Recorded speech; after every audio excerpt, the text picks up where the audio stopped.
A giant, roiling mountain of a thundercloud is moving towards you. It's completely black and goes in stark contrast with the bright blue sky right above and behind you. You see a blinding flash, and in a few seconds, a deafening whip-like crack of thunder. And then, the rain starts gushing down from above. The wind rises. You see treetops bending low toward the ground some miles away and getting closer by the second. You freeze in place, realizing you can't escape anyway. But when the rain almost reaches you, its movement suddenly stops.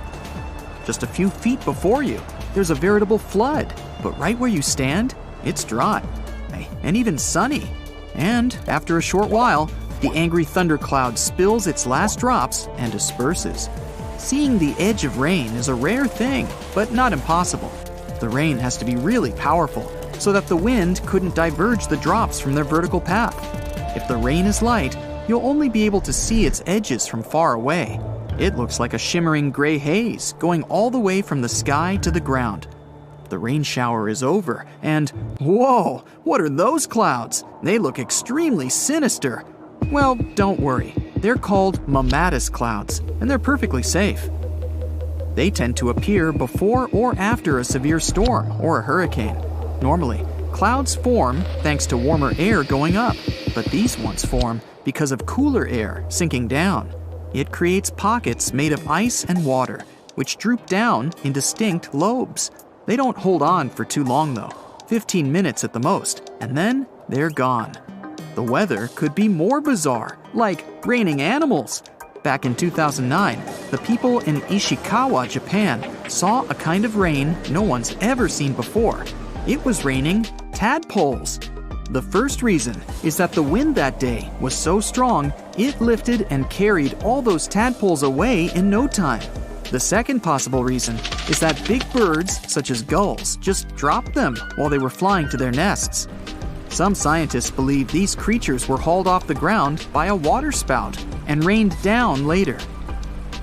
By the way, that day, people found not only tadpoles, but also frogs and fish instead of puddles.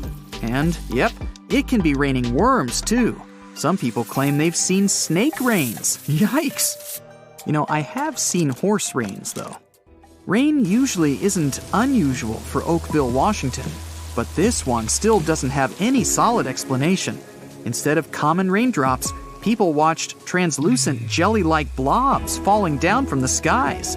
Those who got really close to that sort of rain said they felt unwell the next day.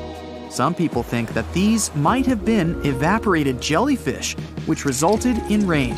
Or it could simply be some waste from a commercial plane. Almost the same thing happened in 2012 in Dorset, UK. During a hailstorm, people found gelatin balls together with hailstones. Researchers collected those goopy balls and stored them in a fridge to study later.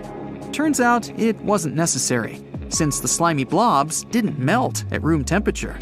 No one is sure even now about where the balls came from, but the first idea was that those were eggs of some aquatic animal carried by birds right up in the sky. Later tests proved that the jelly substance was a chemical that acts as a water lock and is used in many commercial products, even in cables, to protect them from water.